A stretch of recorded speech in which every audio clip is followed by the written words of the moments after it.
የታገል ሰይፉ ስራዎች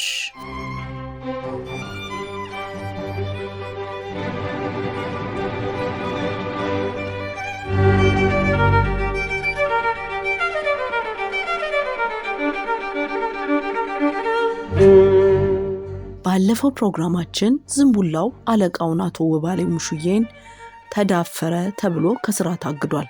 ዛሬ ደግሞ በአስመሳዮችና በአድርባዮች በተሞላው የመስሪያ ቤቱ ስብሰባ ላይ የገጠመውን አሳፋሪ ክህደት ይዘንላችሁ እንቀርባለን።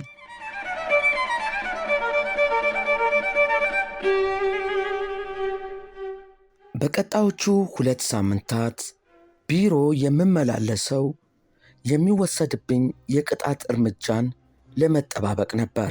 ከ2 ሳምንት በኋላ ግን በአቶ ባሌ መልካም ፈቃድ ቅጣቱ ቀርቶልኝ ስብሰባ ላይ አፌን ሰብስቤ የምቀመጥበት ሥራ እንደተገኘልኝ ተነገረኝ። ሥራውም ቃለ ጉባኤ ያዥነት ነው።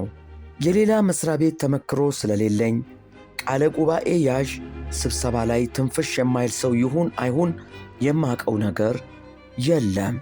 ለእኔ ግን የተነገረኝ ምንም ትንፍሽ እንደማይል ነው።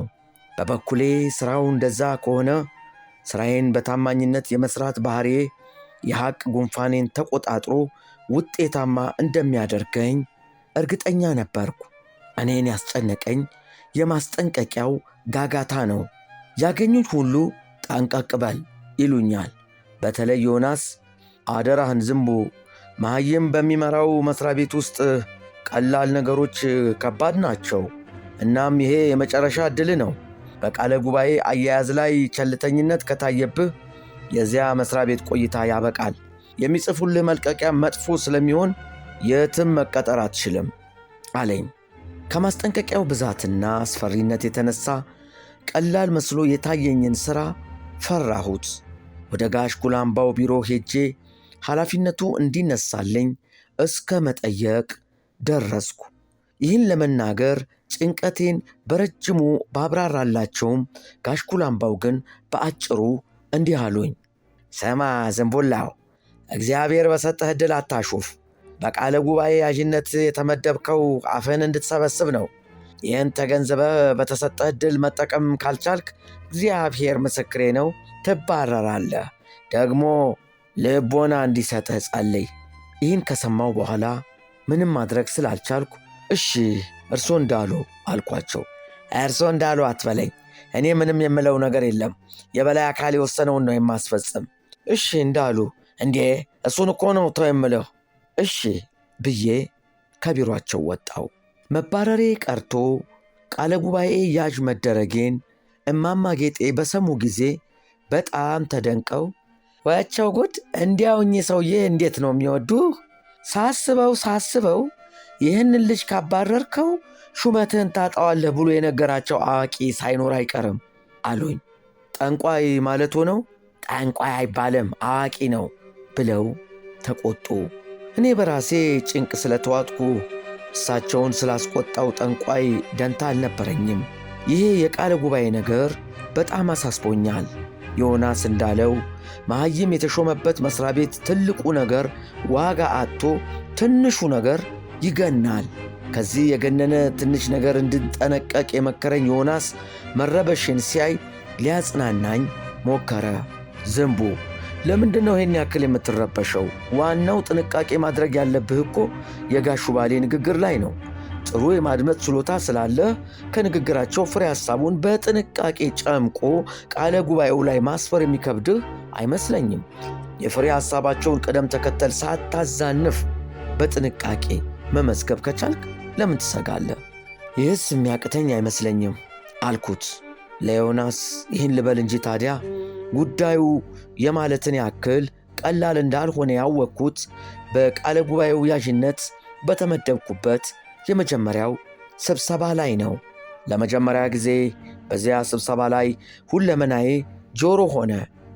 ከዚያ ፍሬ ከርስኪ ወሬያቸው ላይ ነገር እንጂ ፍሬ ነገር ማውጣት ከባድ ቢሆንም በተቻለኝ መጠን እሳቸው ፍሬ ያሉትን ከርስኪ በጥንቃቄ እየለየው መመዝገብ ጀመርኩ። ከባድ ፈተና የገጠመኝ ቁጥር መጥራት ሲጀምሩ ነው። እንደሚታወቀው ቁጥር የቅደም ተከተል ቀጥተኛ ተወካይ ነው። ፍሬ ከርሲኪያቸውን በጥንቃቄ በምከታተልበት ሰዓት አንደኛ ብለው የሆነ ነገር ተናገሩ። መዘገብኩ። ሁለተኛ ብለው ሌላ ነገር አስከተሉ። መዘገብኩ። ሦስተኛ ብለው ቀጠሉ። እሱንም አጠር አድርጌ መዘገብኩ። ከዚያ አምስተኛ አሉ። ማንም ሕፃን ልጅ ከ3 ቀጥሎ 4 መሆኑን ለማወቅ ትምህርት ቤት መግባት አይጠበቅበትም። በዚያ ላይ በጥንቃቄ ቃለ ጉባኤውን እንድመዘግብ የተሰጠኝ ከባድ ማስጠንቀቂያ ማንኛውንም ስህተት በቀላሉ እንዳላልፍ የሚያስገድደኝ ሆኖ አገኘሁት። እናም ንግግራቸውን አቋርጬ ይቅርታ 4ኛ ማለት ሆነው አልኳቸው። 5ኛ ነው ያልኩት ብለው ድርቅ አሉ። ግን እኮ ከ3 ቀጥሎ 4 ነው የሚባለው ስል ቤቱ ድብልቅልቅ ባለ ተቃውሞ ተናወጠ። የአቶ ባሌ ንግግር ማቋረጤ ካስቆጣቸው መሃል አንዱ ብድግ ብሎ ባህር መርከብን ሲያቋርጥ ያምርበታል፣ ሰው ሰውን ሲያቋርጥ ግን ደስ አይልም። በተለይ እንደ ጋሹ ባሌ ከባህር የጠለቀ ዕውቀት ያለውን ሰው ማቋረጥ ትልቅ ነውር ነው እያለ ነገሩን አጋጋለው። እኔም አቋረጥክ ያለኝን ሰው አቋርጬው ለመሆኑ የተናገሩትን ሰምተሃል አልኩት። አዎን አለኝ። 3ኛ ካሉ በኋላ እኮ 5ኛ ነው ያሉት። ሰምቻለሁ። 4ኛውስ? እሳቸው በጣም ትልቅ ሰው ናቸው። ምናልባት 4ኛው ጉዳይ እምብዛም ፋይዳ የለውም ብለው እንደሆነስ የዘለሉት ምን ታውቃለህ አለኝ።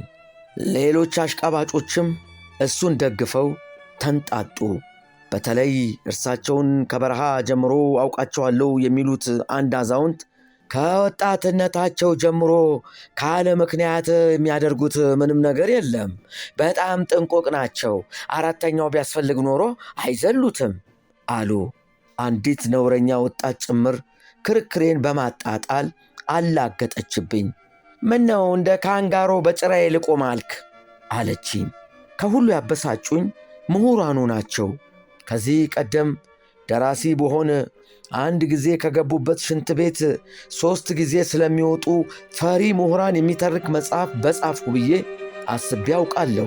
እንደ ዛሬው ያሉ ፈሪ ምሁራንን ግን በንባቤም በምናቤም ውስጥ አላገኘሁም። በዚያ ስብሰባ ላይ እንዲያውም 4ኛው ቢቀርስ በሪፖርቱ ላይ የሚያመጣው ልዩነት አለ ወይ ያሉት እነርሱ ነበሩ። አንዳንዶቹም በራሳቸው ባቶ ባሌ ጅላጅል ሎጂክ ተጠቅመው አሁን ይሄ ምን ያከራክራል ሲሉ ሰማዋቸው። ያለምንም እፍረት 3 እና 5 ምን ልዩነት አላቸው? ያው ናቸው እኮ። 3ም ቁጥር ነው፣ 5ም ቁጥር ነው። አንዱ ቀደም ሌላው ከተል ከማለታቸው በቀር ምን ይለያቸዋል? አንድ ናቸው። ዋናው ቁም ነገር ያለው ቁጥሩ ላይ ሳይሆን ቁጥሩ ከያዘው ሐሳብ ላይ ነው። ጭንቅላት ካለን ዕውቀት ካለን ሐሳቡ ላይ እንወያይ፣ ሐሳቡ ላይ እንከራከር እስከ ማለት ደረሱ።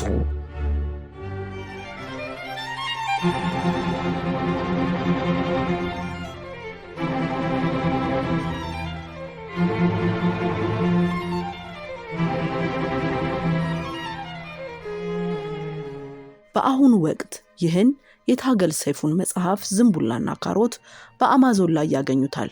በሚቀጥለው ፕሮግራማችን ከዝንቡላና ካሮት ሌላ ክፍል ቀንጭበን እናቀርብላችኋለን። ሁሌ እንዲያገኙን ሰብስክራይብ ያድርጉን። የታገል ሰይፉ ስራዎች በታገል ሰይፉ ኦፊሻል ዩቲዩብ